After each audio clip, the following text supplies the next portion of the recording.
Boa tarde a todos vocês que nos assistem neste momento. Estamos começando o nosso programa Conjuntura em Movimento. Eu sou Manuel Elídio Rosa, sou diretor do Sindicato dos Bancários de São Paulo e diretor da Intersindical. Hoje nós temos aqui o nosso convidado, que é o companheiro Alexandre Caso, que é diretor da Federação dos Bancários de São Paulo, né, Alexandre?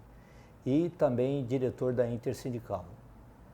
E como a semana que vem nós estaremos votando no Senado a reforma da Previdência, essa semana nós tivemos um caso, praticamente uma bomba. Os professores do Departamento de Economia da Unicamp, mediante os dados conseguidos na Comissão de Constituição e Justiça, refizeram os cálculos do governo, os cálculos atuariais, conseguiram achar os parâmetros do governo e provaram na denúncia da Carta Capital, segundo a fala do professor Pedro Paulo Passos, que é o chefe do Departamento de Economia, que o governo manipulou os dados da Previdência. Então, aquilo que havia déficit na aposentadoria, no tempo de contribuição, não existe, há superávit, e o déficit é na aposentadoria por idade. E diante dessa fraude, diante dessa manipulação, é necessário que a gente que está discutindo, que a gente questione os partidos políticos, questione o Supremo, questione todas as pessoas, porque me parece que é uma mentira, mas uma mentira em grandes proporções, que vai afetar a vida de milhares de pessoas. E o cálculo feito pelos professores demonstra que o governo manipulou esses dados.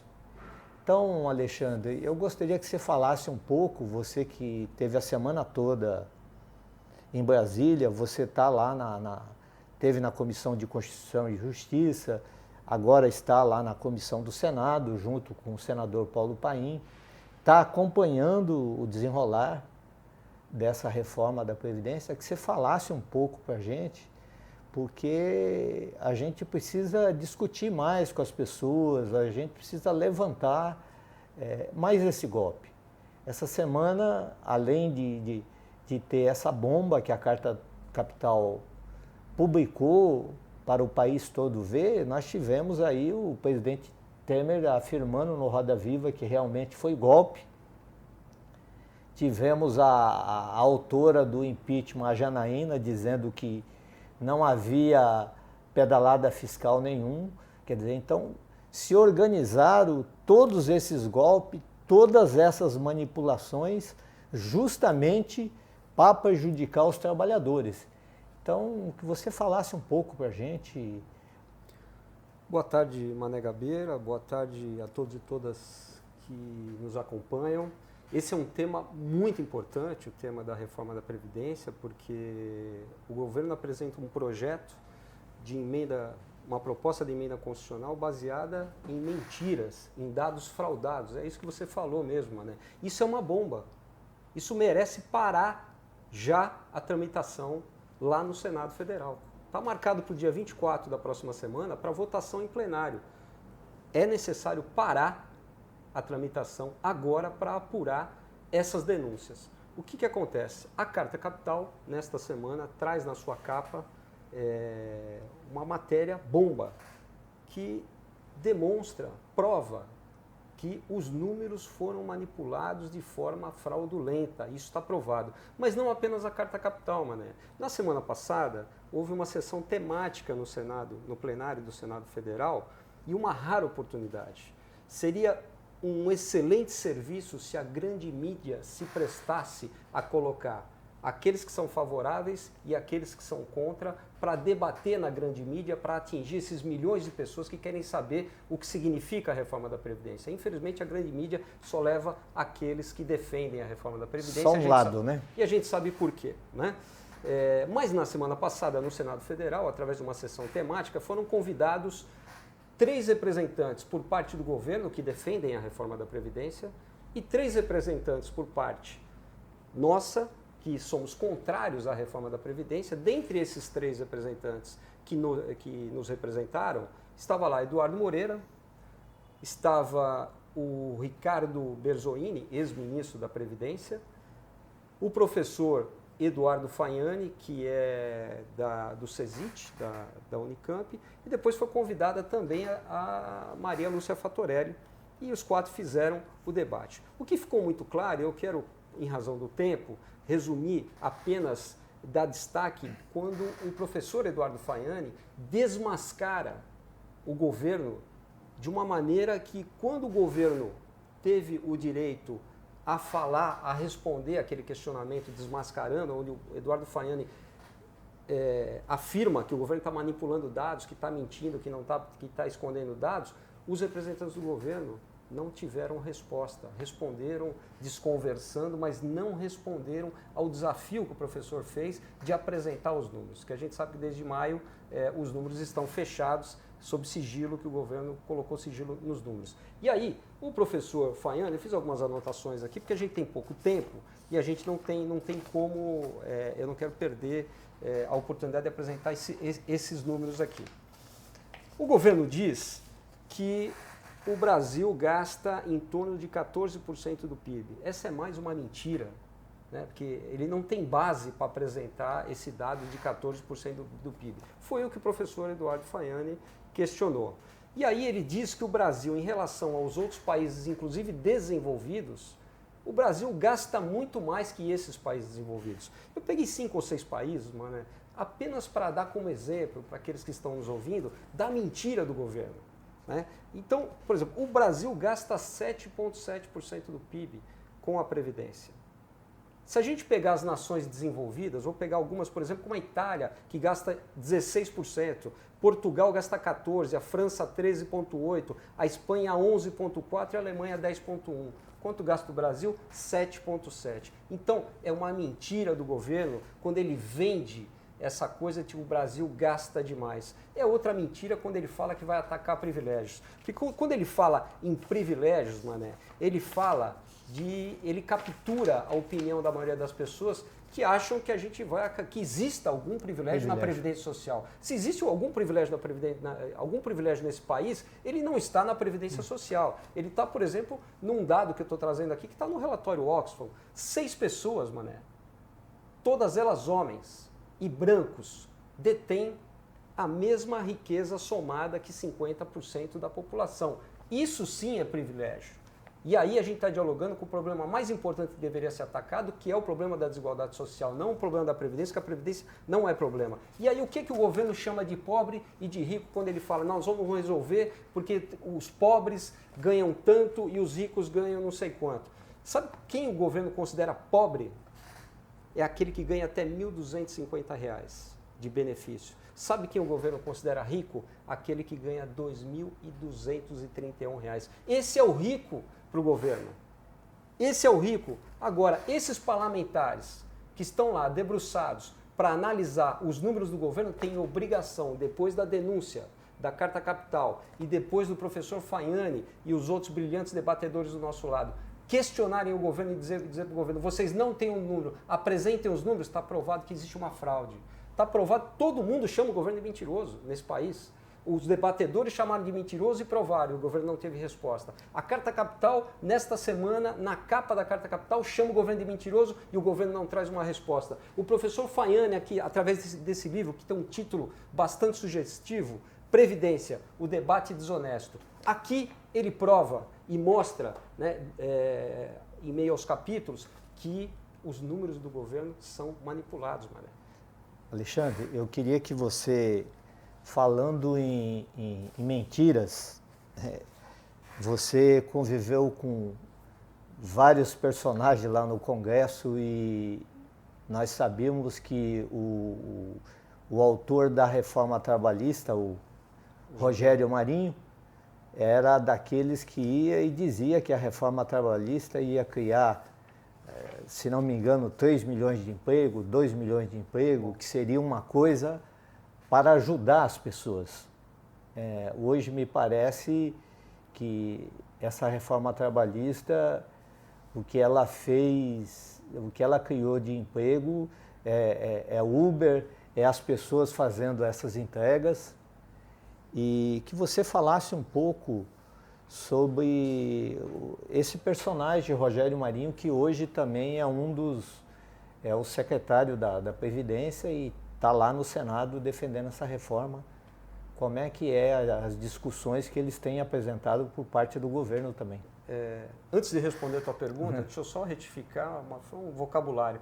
Eu usei mais, é o que mais gasta, mas é o que menos gasta, né? Porque o Brasil gasta 7,7%, senão vai passar pro menos, né? Menos gasta. Uma ideia errada. Acho que é excelente essa tua pergunta em relação ao ex-deputado federal do PSDB do Rio Grande do Norte, o Rogério Marinho. Rogério Marinho, que é o secretário especial, né, de Previdência e que está por trás, é um dos pais do projeto dessa reforma da Previdência, foi o relator da reforma trabalhista na Câmara dos Deputados. E é importante a gente resgatar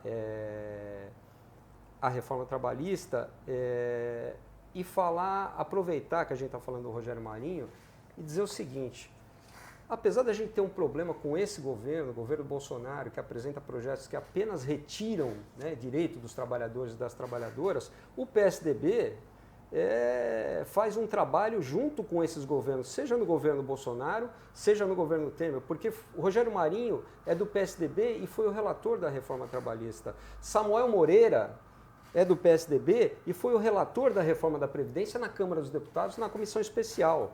Tasso Gereissati, empresário, mega empresário, do PSDB também, do Ceará, foi o relator, é o relator na CCJ da PEC 06. Tasso Gereissati, do PSDB do Ceará, também é o relator da PEC 133/19, que é a PEC paralela que a gente chama da PEC da balela, a PEC da promessa. Tudo aquilo que o Senado, mais uma vez, se nega a debruçar sobre o assunto e fazer as alterações necessárias, ele está prometendo que ele vai tratar na PEC 133, que é a chamada PEC paralela. Mas falando no Senado, Mané, a gente não tem como deixar de falar a vergonha que é o Senado, desde a reforma trabalhista, onde ele se omitiu, porque o projeto de reforma trabalhista saiu da Câmara, foi para o Senado, e no Senado eles não fizeram nenhuma alteração. Nós fizemos, o movimento sindical... Não apresentou nada? Não apresentou nenhuma alteração. E sabe como é que o Senado procedeu? O Senado Federal, e você tem consciência disso, porque acompanha, para falar para os amigos que estão nos ouvindo, o Senado Federal fez um acordo lá com o Temer, dizendo que não ia alterar absolutamente nada, porque senão o projeto ia voltar para a Câmara. E aí o que ele fez? Combinou com o Temer que o Temer vetaria algumas alterações possíveis que poderiam ocorrer no Senado, porque o Senado não ia fazer alteração em razão do tempo. E depois ia fazer um acerto através de uma medida provisória. Mané, o Temer não vetou absolutamente nada, a medida provisória não foi votada, então, ou seja, o Senado... Não fez nada? Não fez nada e não justificou o sistema bicameral que existe no Brasil. Não honrou o papel do Senado. Na reforma da Previdência, o Senado está tentando fazer a mesma coisa. O que é que o Senado está fazendo? Ele recebeu a PEC 06 na Comissão de Constituição e Justiça, o relator é o Tasso Gereissati do PSDB do Ceará, né? E o relator recebeu uma consultoria, fez uma consulta, né, ao Senado, e os consultores do Senado informaram o seguinte: olha, se você fizer um destaque supressivo, desde que seja supressivo, você não precisa voltar para a Câmara. Aí o que acontece? Eles fizeram lá os destaques supressivos. Então, ou seja, vai ser votado aqui provavelmente no dia 24, na próxima semana, a gente precisa estar acompanhando isso, E aí, se forem aprovadas essas alterações de destaque, supressivos, não precisa voltar para a Câmara dos Deputados. Aí eu pergunto, o que é que mais parece essa reforma da Previdência? Ela é recheada de mentiras. Ela fala que vai capturar, que ela vai acabar com privilégios, mas a gente sabe que os privilégios não estão dentro da Previdência, porque aqueles que ganham até R$ 1.200 são os pobres e os que ganham até R$ 2.200 são os ricos, que eles dizem que são os ricos da Previdência.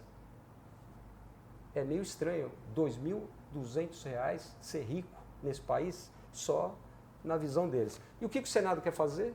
O Senado quer, mais uma vez, se omitir. Então nós precisamos cobrar o papel do Senado Federal para que faça as emendas necessárias, até porque o Senado tem crítica ao projeto. Agora, o Senado não pode se acovardar e virar uma casa carimbadora.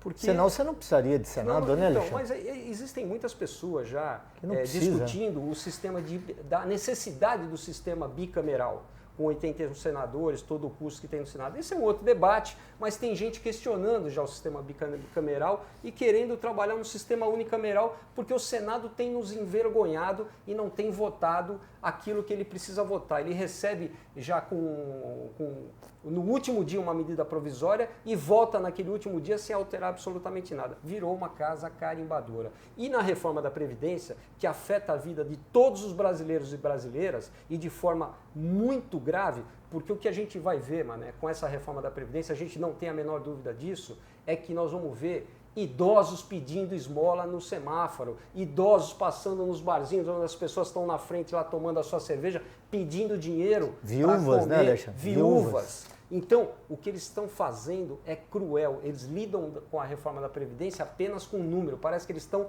manipulando uma planilha de Excel. O Senado precisa parar já a reforma e questionar a fraude dos números, Mané. Alexandre, eu gostaria que você fizesse um comentário, porque a gente sabe que o Congresso Nacional tem todos os grupos sociais.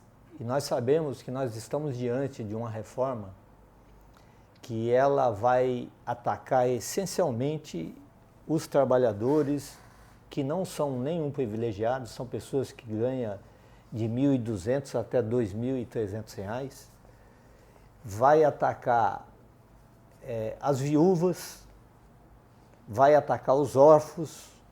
E aí eu te pergunto, como fica, Alexandre, esse debate com os grupos sociais, principalmente os setores evangélicos, que muitas vezes a gente vê que qualquer religião, você não pode abrir mão de estar defendendo os órfãos, as viúvas, aqueles setores mais vulneráveis da sociedade. E aí você percebe uma sociedade que você abre mão de discutir com os mais desfavorecidos. Se lá no Congresso a gente não consegue fazer esse diálogo, principalmente com a bancada evangélica, que é uma bancada forte no Congresso, que também tem que estar atenta a esses direitos que os seus setores sociais irão perder com essa reforma. E privilégios, eu gostaria que você falasse um pouco sobre essa questão de militar. Porque a gente fala tanto dos militares, que nós vamos acabar com o privilégio, mas por que não se discute a aposentadoria dos militares? Parece-me que vai discutir a questão dos militares pós-reforma. Agora, eu estava vendo nos jornais que o governo Bolsonaro fez uma mudança nas promoções, nos quadros de carreira, e vai acrescentar para os militares, nos próximos 10 anos, uma compensação de 87 bilhões. E vai fazer uma cobrança, que o projeto deles, de 92. Então você vai entregar 87 e vai cobrar 92. Então me parece que o sacrifício tem sido nosso, né, dos trabalhadores, dos setores mais fragilizados, né? Que você... É isso, Mané. Antes de responder a tua pergunta, rapidamente só quero... Eu estava fechando falando de privilégio, Mané. Esse governo, 90% do que ele está pegando na Previdência é de quem ganha até 3 salários mínimos. 53% dos beneficiários da Previdência recebem até um salário mínimo. 53% recebe até um salário mínimo. 21% recebe entre 1 e 2 e 11% recebe de 2 a 3. São esses os privilegiados que ele vai tentar pegar na Previdência. Isso não é privilégio, Mané. Isso não é privilégio. E em relação à sua pergunta, é muito importante pelo seguinte, Mané. E aí é um debate delicado e a gente precisa falar com todo respeito aos fiéis evangélicos, aos frequentadores das igrejas, e dizer o seguinte: os evangélicos, a bancada evangélica, a gente precisa dialogar com a bancada evangélica, tanto da Câmara quanto do Senado, porque na verdade quando eles votam, eles estão dando um tiro no pé. Por que eles estão dando um tiro no pé? Porque os maiores frequentadores de igrejas são pobres. E quando você atinge a renda dos pobres, você vai atingir o dízimo, que é a receita que a igreja tem para fazer as suas importantes obras. Então a bancada evangélica precisa pensar muito bem nisso antes de se dar um tiro no pé e pregar valor que é cristão dentro do Congresso Nacional.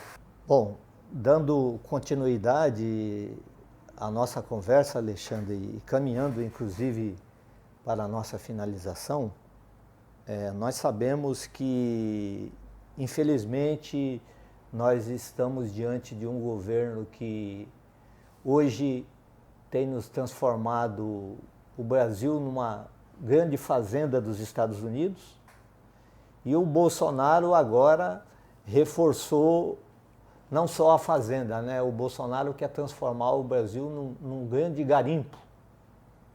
Essa questão do meio ambiente, quer transformar as reservas indígenas, quer transformar os parques em área de extração de minério para as empresas multinacionais, na sua grande maioria americanas e canadenses. E na sexta-feira agora, nós do movimento sindical, dos movimentos sociais, estaremos no país inteiro fazendo essa mobilização em defesa da natureza, em defesa do meio ambiente, em defesa de qualidade de vida para nós, mas para as nossas descendências, para o mundo todo. Que você fizesse uma finalização dessa luta, dessa mobilização que nós precisamos fazer ainda para garantir a nossa previdência, para garantir os nossos direitos, que a gente pudesse também responsabilizar um pouco os partidos políticos, que também se omite de fazer as suas propostas, o Senado que vem se omitindo a várias reformas, a várias mudanças, e que o povo brasileiro precisa saber quem são essas pessoas que estão retirando os seus direitos, que estão sacrificando a sua vida, que você inclusive falou. Nós estamos caminhando para o desalento, né? Onde os velhos serão desassistidos, as viúvas, as crianças, para a gente retomar a esperança e a dignidade aí do nosso povo. Que você faça uma finalização, companheiro Alexandre. Ok, Mané. Eu acho que o que tem de principal hoje que a gente discutiu aqui sobre a reforma da Previdência, a gente podia estar discutindo diversas coisas sobre a reforma da Previdência, mas a gente estava discutindo a fraude, a mentira, que é assim que o governo trabalha, mentindo, fraudando números, usando da grande mídia para multiplicar essa mentira. A gente pega aí a sessão temática que houve no Senado, se essa sessão temática fosse transmitida no Jornal Nacional. No Jornal Nacional ou em um outro programa qualquer, a reforma não duraria mais um dia. Não tinha sequer um dia. E a gente não ia precisar convocar as pessoas para irem para a rua. A gente ia sair, quando a gente fosse para a Paulista, já estava lotada a Paulista, porque a indignação ia ser muito grande da sociedade, da população ter sido enganada, mané. É isso que está acontecendo. Todo mundo está sendo enganado em relação à reforma da Previdência. Então eu quero finalizar falando um pouco dessas mentiras e falando das responsabilidades, né, dos partidos políticos, dos parlamentares individualmente, das casas, Câmara dos Deputados, do Senado Federal, lembrando que o parlamento é um instrumento muito importante para a democracia e que a gente defende, a gente apenas critica. Porque tem uma turma aí que adora falar em fechar parlamento, fechar STF, a gente não é.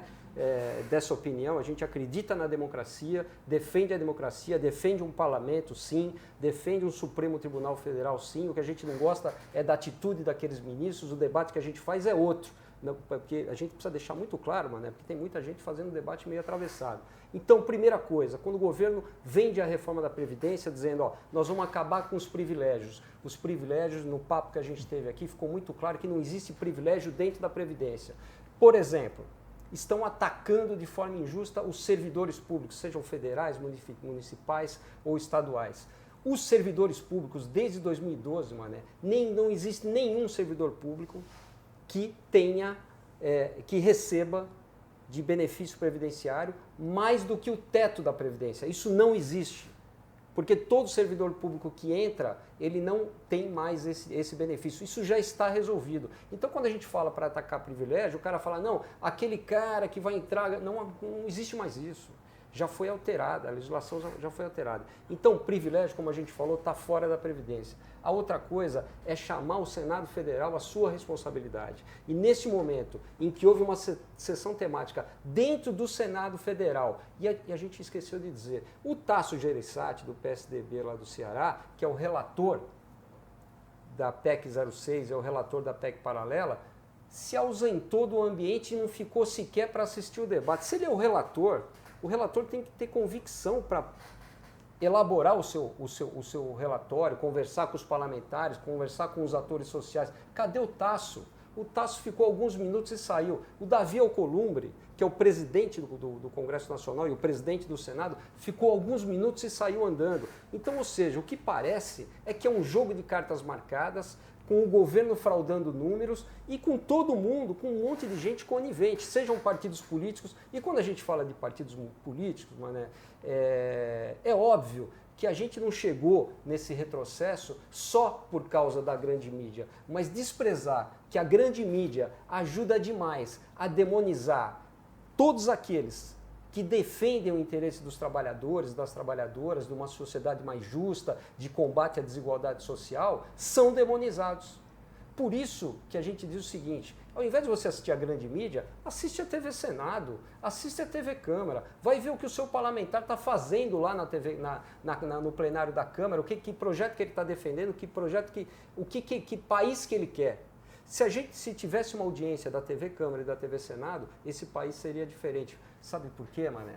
Porque eles iam ver, a sociedade ia ver quem são os verdadeiros defensores de um país melhor, mais justo, que combata a desigualdade social e que resista a essa retirada de direitos. E esses partidos, não está na lista desses partidos o PSDB, não está o PSL, não está o DEM, não está o PP, não está nenhum desses partidos. O PSD, D de dado, porque o PSB de bola, né, e PP é P de Paulo, né, não vamos confundir com o PT. Assim, esses partidos atacam o direito dos trabalhadores historicamente, depois saem às ruas fazendo discursos que querem um país mais justo e um país melhor. Lógico, Mané.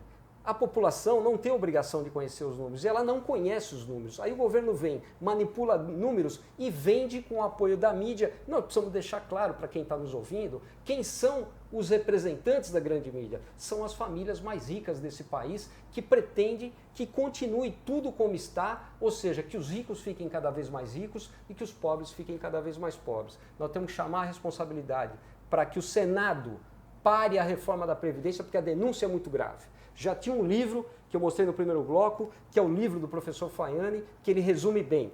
Previdência, o debate desonesto, porque é desonesto, é mentiroso e é fraudulento, é mais do que mentiroso. É fraudulento porque foi manipulado de forma consciente. Eles sabem que as projeções que eles fazem sobre PIB, sobre gasto da Previdência em relação ao PIB para daqui a 60 anos, elas são fraudulentas, elas são manipuladas e eles estão conscientes de que isso é mentira. A reforma da Previdência vai deixar esse país com pobres cada vez mais pobres e o pior de tudo, Mané, com idosos pedindo esmola nos sinais, nos semáforos, na porta das casas, em todos os lugares. Então, o que a gente precisa fazer é chamar a responsabilidade do Senado, chamar a responsabilidade dos parlamentares e que as pessoas cobrem também esses parlamentares. E que cada vez mais a gente consiga mobilizar esses indignados e conscientes através de canais como esse que falam a verdade para as pessoas e provam a verdade, porque a verdade está aqui. A gente traz as fontes e os números, aqui não tem fake news. Então, a gente precisa cada vez mais estar nas ruas falando aquilo que a gente pensa e colocando a nossa indignação. E lembrando, o dia 2 e 3 nós vamos ter greve da educação. E quando a gente fala em greve da educação, nós precisamos lembrar do que o movimento estudantil tem feito nas ruas, tem feito muito bonito nas ruas, junto com o movimento sindical, junto com os movimentos sociais. Para nós é muito importante essa unidade para a gente derrubar esses retrocessos que eles tentam implantar através do governo Bolsonaro. Obrigado pela oportunidade, Mané, debate importantíssimo. Muito obrigado, Alexandre. Encerramos mais esse debate aqui, Conjuntura em Movimento, da Intersindical Central dos Trabalhadores.